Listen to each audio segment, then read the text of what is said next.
Hello, YouTube. I'm Vince White. I'm an employment attorney, and we're answering publicly posted questions from YouTube users. This question was posted by YouTube user Jay Hefner 10 days ago. 10 days ago. My response time is not good. And it was posted on our video entitled, "My employer lied about text messages they know that I have. Why would they do that?" It's a good question. It's a good question.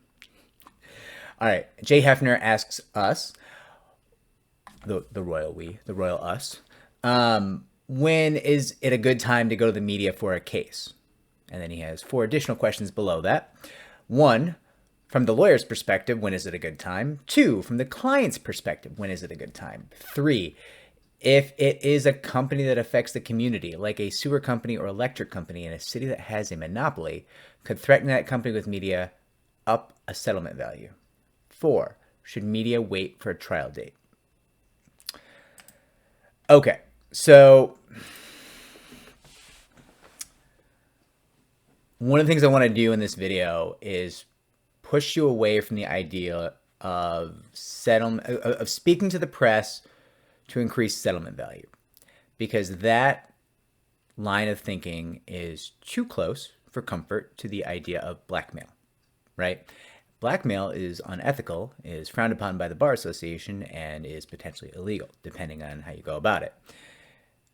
Now, you might say that the definitions of blackmail and the definitions of settling a case before it goes to press are roughly the same thing. And in terms of logic and reality, you might be correct.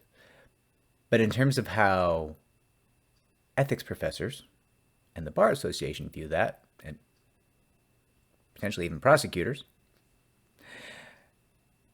you would be incorrect, right? So the issue isn't, does that make sense?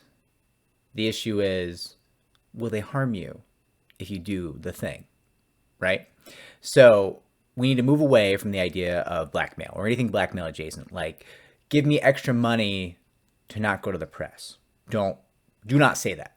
Do not engage in that behavior. Do not think that. That is not, in fact, what you're doing. That is not something you would engage in. That is not something we would engage in. However, the fact of the matter is, if you're filing a case on a public docket, federal court, state court, or if you have an employer where you're worried about them speaking to the press, it is valuable to the client that the narrative be controlled. And in order to do that, the attorneys must act first, because an employer is going to have many more attorneys, many more PR flacks, many more crisis managers. In the era of Me Too and cancel culture, the cottage industry of crisis management has taken off, right? I almost never, in the first 7 years of my career, ran into crisis management teams. All the time now. On the reg. It's the norm, right? And that makes sense. And I'm not one of these, certainly not, I think you can judge by this channel, one of the people who's going to attack the cancel culture, right? I think Me Too was an amazing movement, and I am sad that people tried to hijack it and did weird things that harmed it, like that really crappy reporter who did the Aziz Ansari story. Did Aziz come off good in that story? No. Was it sexual harassment? No. Why'd you do that? It made the movement look stupid because you're a bad person and you want some attention. That's why you did it. I presume. I don't know. But that being said, I digress. So you have to be smart and steal a march and get out there ahead if you want to control the narrative in the public eye. And that is, in fact, what you're doing with press, right? It's not, I won't do press if you give me more money. That's not what's happening. What you're actually doing is expanding the realms in which you fight the case, right? You can just fight the case in court, but that's not the only battlefield. It's just not, right? If you're fighting a battle on the land, right, and you got soldiers and they're pew pew pew pew pew pew, they're shooting each other. It's 2D. It's flat. The land. Listen, yeah, there's some topography, whatever, but it's flat, right? Nobody's floating in the air. Nobody's under the ground, theoretically. Now, you got soldiers on the land, pew pew pew pew pew, and there's a little plane up there. Huh. Whole new area of war for this fight, right? That is how, in fact, you should view the public narrative. A whole new area of the fight. It's that simple, right? You were just in court. That's just the land. It's flat. There's rules. We pretty much know how things are going to go.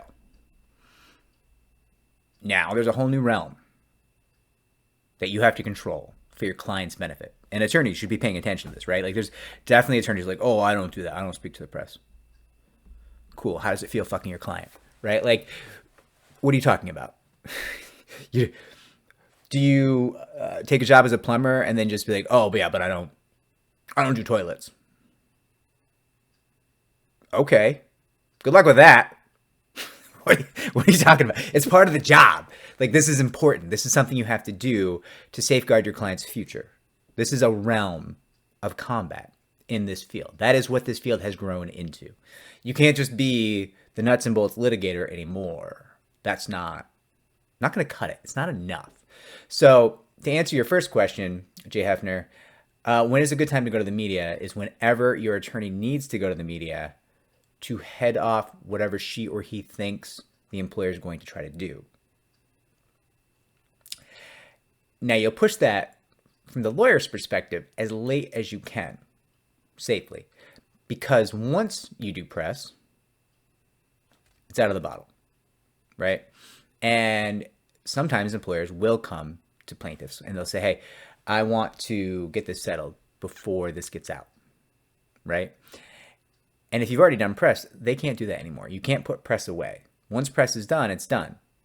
Usually a single shot. You do it once, you hope you control the narrative, and if you didn't, you have to follow up, right? But if the employer wants to go to the client and wants to talk about keeping things quiet and getting things done before they get out of hand, before the realm of the public narrative becomes a battlefield, then the client could certainly hear them out. It's not illegal for that client to hear them out. It's illegal to go and threaten and say, I'm going to go do press if you don't do what I want. That's going to get you in trouble.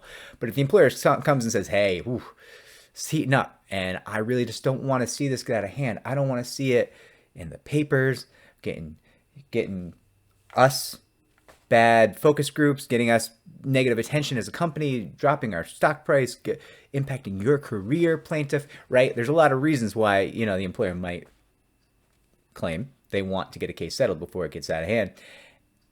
Well, the plaintiff can listen to that until the cows come home.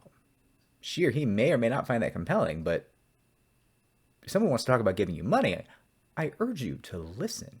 And attorneys, again, it's your job. Listen. If someone wants to give your client money, listen, right? So, Jay Hefner, I guess from the lawyer's perspective, when do you do media? The latest you possibly can, that will still allow you to get out ahead of the public narrative and protect your client's interests. From the client's perspective, when would you do press? Also, I would say the latest you possibly can, where you believe your attorney will still have the time she or he needs to protect you in the realm of public opinion, right? That's what it is. That's what that arena of battle is. It's the court of public opinion. Is that going to win you or lose you your case? No, not at all. Is it going to ruin your life if you don't do a good job controlling it? Yeah.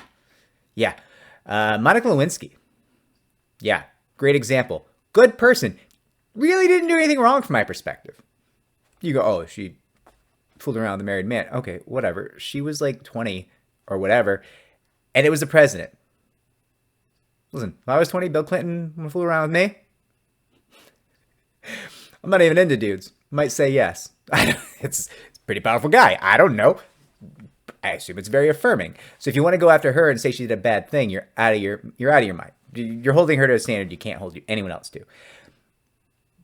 Boy, her representation did not do a good job controlling the public narrative, and it destroyed her life. And just now, she's kind of rebuilding it, right? She's apparently very funny on Twitter. She's quite a writer.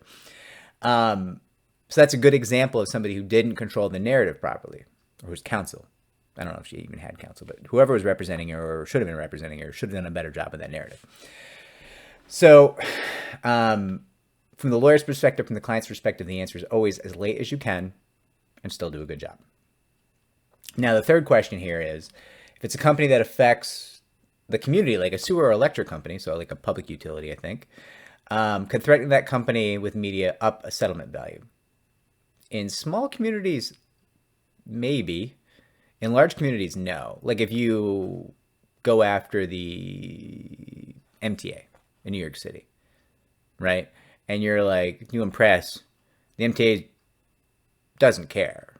Like, yeah, we are a bad organization. We don't provide good service. We engage in patterns of not upgrading our service in a way that literally kills New Yorkers routinely. And yeah, we get sued all the time for things ranging from rampant discrimination to negligent murder, right? So do they care? Does that kind of agency care? No. They just, they're like, yeah, we're well hated, right? It just doesn't matter to them. And then your fourth question is, should media wait for a trial date? Definitely not. Almost never. Like if you need to control the public narrative, it would be hard for me to imagine the circumstance where you would wait until trial to do so. That is putting a lot of trust in the employer to not get out there ahead of you and try to make you look bad, right? Or even just letting random reporters write a story where they might not even call you for comment and then claim they did. There's definitely good reporters out there. There's many good reporters out there, but there's an awful lot of reporters in my experience who say, oh, we called for comment. Really? When? How long did you wait? 20 minutes? You call me at 4 a.m., wait 20 minutes, and then print the story? Is that calling me for comment? Or is that you checking a box? And that's better than average, because some reporters are just like, yeah, we called for comment. No comment. Who'd you call? What number? Why is there no record of it? What are you talking about? Right? Like, so I would never recommend waiting for a trial date to do your press. That would be mistaken, in my opinion. So again, don't think of this as I'll do press unless you pay me. That is wrong. That is unethical. That will get you in trouble. That is not what you're engaged in. What you're engaged in is an additional front of this battle against your employer, in which you are controlling the public opinion to protect the client's interests. I hope this video was helpful. Like and subscribe. It helps me to help more people just like you. And I hope if you're wrestling with press on your case that you have good representation with a lot of experience and that you're having in-depth conversations about what is good for you versus what's good for the case. Those are not always the same things. Cases are not always worth enough that you would want to destroy your career going forward or even take a risk with that. So just think about those things, be fully informed, and good luck.